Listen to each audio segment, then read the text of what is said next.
खालसा के coaching centre के बाहर हमला हुआ है।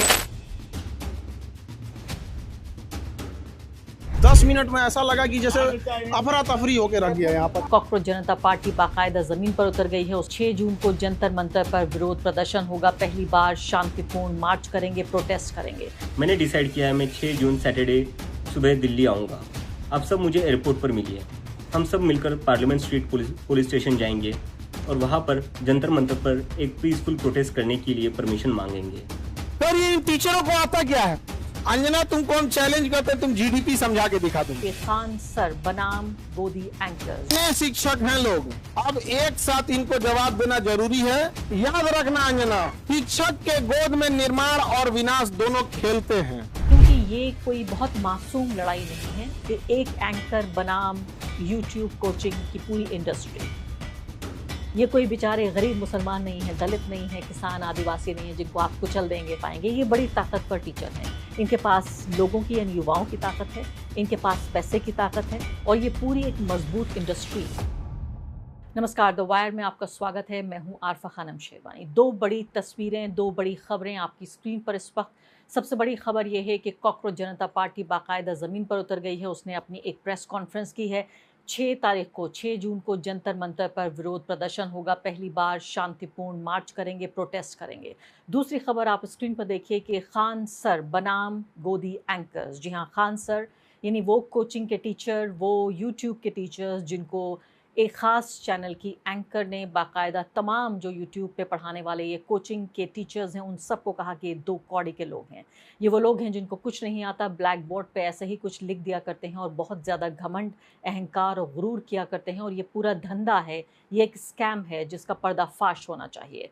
शुरू में ये लगा कि शायद ये कोई मुंह से निकला हुआ कोई ऐसा शब्द है कि ज़बान फिसल गई, लेकिन अब पूरे तरीके से पता चल रहा है कि एक रणनीति के तहत ये पूरी बयानबाजी हो रही है। मैं अगले कुछ मिनटों में आपके सामने ये साबित करूंगी कि किस तरह से नरेंद्र मोदी सरकार पूरे तरीके से इस वक्त घबराई हुई है, लाचार और बेबस महसूस कर रही है, क्योंकि जो भारत का युवा है वो एक तरह से मैं कहूँ तो उसके हाथ से निकल गया है। यानी उसकी राजनीति में, नरेंद्र मोदी सरकार की राजनीति में उसका कोई विश्वास नहीं है। तमाम तरह के वो युवा जो चाहे स्कूल में पढ़ने वाले, सीबीएसई से पढ़ने वाले छात्र हों या फिर नीट का एग्ज़ाम देने वाले हों, सीयूईटी के वाले लोग हों, या इसके अलावा तमाम बेरोज़गार लोग जिनको कि हमारे चीफ जस्टिस ऑफ इंडिया ने कॉकरोच तक कह दिया था, वो तमाम लोग सरकार से खफा हैं। और नरेंद्र मोदी सरकार इन सब का गुस्सा, उनकी सहमति और उनका तमाम फ्रस्ट्रेशन कुचलने की पूरी तैयारी कर रही है। एक तरफ आप ये देखिए, कॉकरोच जनता पार्टी को कुचलने की पूरी तैयारी है। हमने देखा कि कैसे उनका ट्विटर हैंडल तक सस्पेंड कर दिया गया। अब जो है उनके जो संस्थापक हैं इस कॉकरोच जनता पार्टी के, वो आ रहे हैं दिल्ली, और दिल्ली में आकर मैंने आपको बताया कि विरोध प्रदर्शन होगा, शांतिपूर्ण मार्च होगा। आज ही उन्होंने ये भी अनाउंस कर दिया है कि 3 जो नए प्रवक्ता चुने जाएंगे, ये लोग 3 प्रवक्ता, यानी पूरे सीरियसनेस के साथ ये पार्टी लॉन्च हो रही है। तो दूसरी तरफ आप ये देखिए कि किस तरह से खान सर, जिन्होंने पूरे तरीके से मैं कहूँगी अपनी वही भदेस जो उनकी भाषा है उसी में उन्होंने जिस तरह से एंकर अब तक दूसरे समुदायों को, खासकर वो लोग जो कि नरेंद्र मोदी सरकार की नीति से सहमत नहीं है या उनको वोट नहीं देते या उनकी आलोचना करते हैं, उनको जिस तरह के शब्दों से नवाजा, जिस गाली गलौज के शब्दों से नवाजा, उससे तो कम से कम ही कहा खान सर ने जब उन्होंने कहा कि एंकर क्या हमें वो ये बताएंगे कि तलवे कैसे चाटे जाते हैं इस सरकार के। अगर वो बहुत ज़्यादा ज़हीन है, बुद्धिमान हैं, अक्लमंद हैं, तो वही हमें पढ़ा दें। आखिर कि हम पढ़ें तो कैसे पढ़ाएं हम। तो पूरी तरीके से मैं आपसे यहाँ पर ये कहना चाहती हूँ, इससे पहले कि मैं खान सर के आपको कई बयानात सुनवाऊँ, इसमें ये बताना चाहती हूँ कि ये कोई बहुत मासूम लड़ाई नहीं है कि एक एंकर बनाम यूट्यूब कोचिंग की पूरी इंडस्ट्री। ऐसा नहीं है। हज़ारों करोड़ की इंडस्ट्री बन चुकी है। 8,000 से ज़्यादा कोचिंग सेंटर चलते हैं। दर्जनों की तादाद में ऐसे टीचर्स हैं जो इतने ज़्यादा लोकप्रिय हो चुके हैं कि वो इन एंकरों के मुकाबले कहीं ज़्यादा लोकप्रिय हैं। ज़्यादा लोग उन्हें फॉलो करते हैं, उनसे ज़्यादा पैसे कमाते हैं, उनसे ज़्यादा बड़े घरों में रहते हैं, उनसे ज़्यादा सोशल मीडिया फॉलोइंग है, उनसे ज़्यादा बड़ी कारों में सफ़र करते हैं। खालसा को सुन लेते हैं।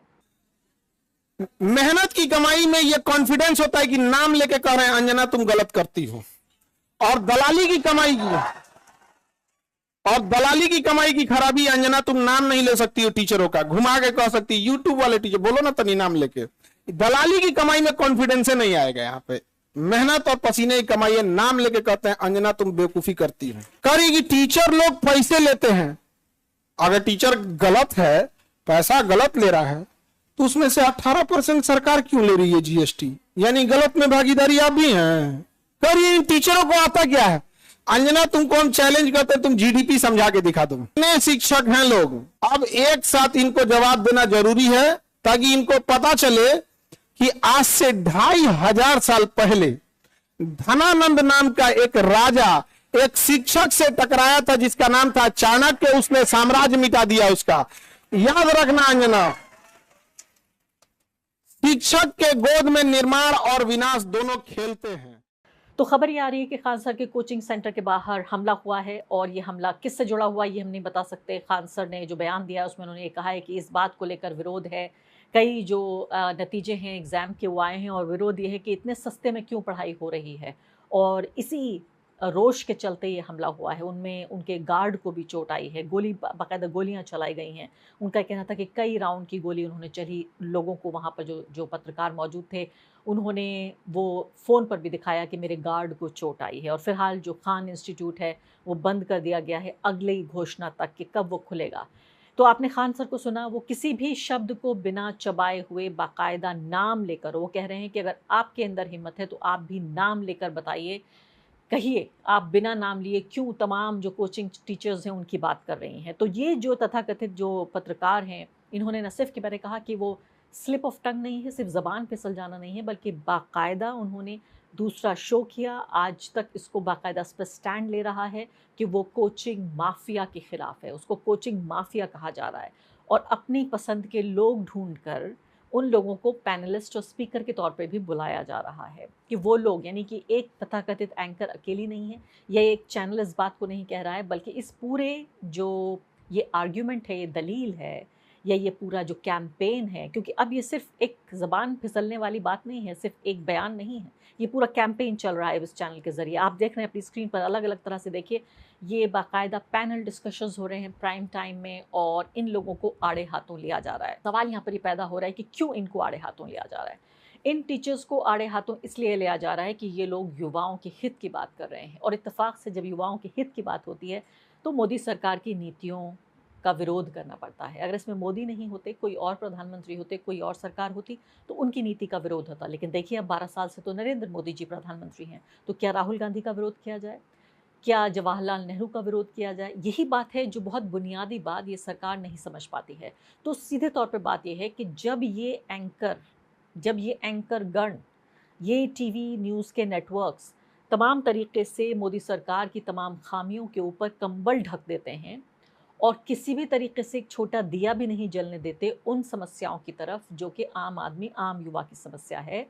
दूसरी तरफ ये जो टीचर्स हैं बेहद लोकप्रिय हैं, और ये बता रहे हैं खुद के करोड़ों में ये टैक्स भरते हैं और सस्ते में पढ़ाई कराते हैं। तो आप ये सोचिए कि अगर, तो इनके ऊपर ही हमला इसलिए किया जा रहा है ताकि ये नरेंद्र मोदी की आलोचना करना बंद कर दें, यानी नरेंद्र मोदी की सरकार के खिलाफ तमाम तरह के जो विरोध की आवाज़ें हैं वो बंद हो जाएं।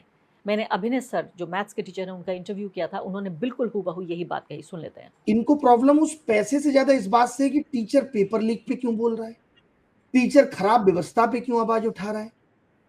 तो इनको लगता है कि, और उसकी आवाज इनसे बड़ी हो जा रही है। कोचिंग माफिया क्या होता है आपको पता है? बीजेपी के मैक्सिमम नेता स्कूल चला रहे हैं, ये जो प्राइवेट स्कूल चलाने वाले लोग हैं ये कोचिंग माफिया नहीं है। यूनिवर्सिटी चला रहे हैं, ये कोचिंग माफिया नहीं है। आज देश में आपको पता है तमाम यूनिवर्सिटी के वाइस चांसलर कंप्रोमाइज हो रहे हैं, किसको बनाया जाएगा नहीं बनाया जाएगा, इसमें इतनी बड़ी धांधली है जिसपे भी हम पिटीशन लगाना चाहते हैं। आपने पूरी शिक्षा व्यवस्था को खोखला कर दिया, और कोचिंग माफिया कौन है?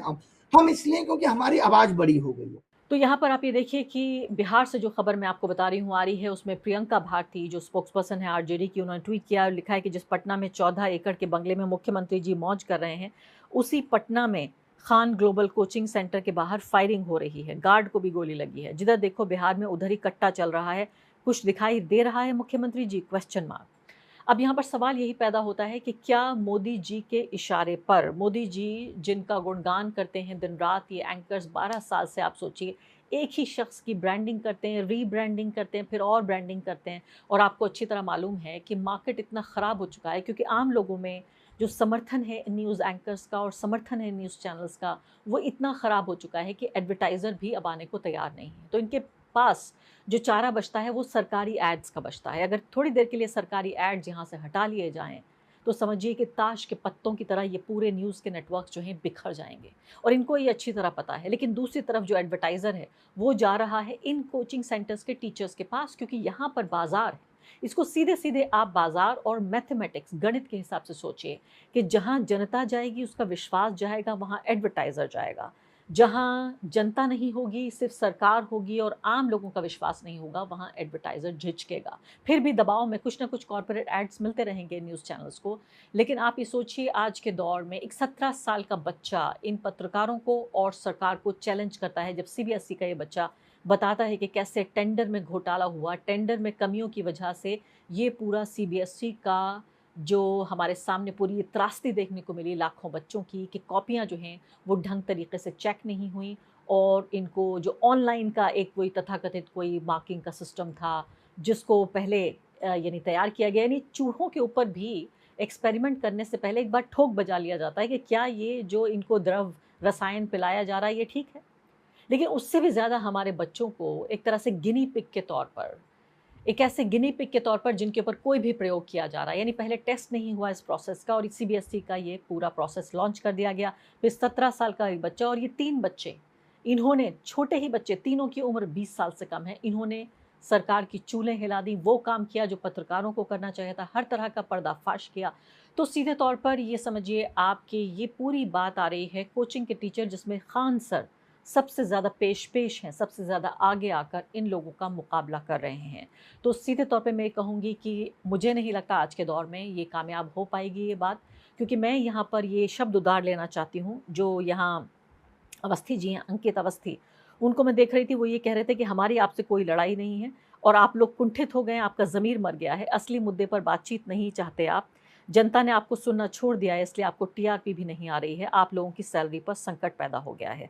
तो मुझे लगता है ये मुद्दे की सिर्फ अभी शुरुआत है, ये मुद्दा आगे बढ़ेगा, और चूँकि लोकप्रियता में और पैसे की ताकत में, रिसोर्सेज में कोई कमी नहीं है, ये कोई बेचारे गरीब मुसलमान नहीं है, दलित नहीं है, किसान आदिवासी नहीं है जिनको आप कुचल देंगे और वो कुछ नहीं कह पाएंगे। ये बड़ी ताकतवर टीचर हैं, इनके पास लोगों की यानी युवाओं की ताकत है, इनके पास पैसे की ताकत है, और ये पूरी एक मजबूत इंडस्ट्री है। और इस पर सवाल उठाना, मैं कहती हूँ सवाल हर तरह का जायज़ उठाया जा सकता है, लेकिन मैं आपकी बात को तब मानूंगी कि आप ईमानदार हैं अगर आप प्राइवेट स्कूलों का भी विरोध कर रहे हैं, अगर आप वो प्राइवेट कॉलेजों का भी विरोध कर रहे हैं जहाँ लाखों में ली जा रही है फीस, और ये प्राइवेट जो कॉलेजेस हैं ज़्यादातर नेताओं के ज़रिए चलाए जा रहे हैं। तो अगर आप उन पर सवाल करती तब मैं आपको मानती कि हाँ, आप इस पर भी ईमानदारी से बातचीत कर रहे हैं। द वायर के और वीडियोस देखने के लिए सब्सक्राइब करें और बेल आइकन पर क्लिक करें। स्वतंत्र पत्रकारिता की आर्थिक मदद करने के लिए डिस्क्रिप्शन में दिए गए लिंक पर जाएं और अपनी राशि चुनें।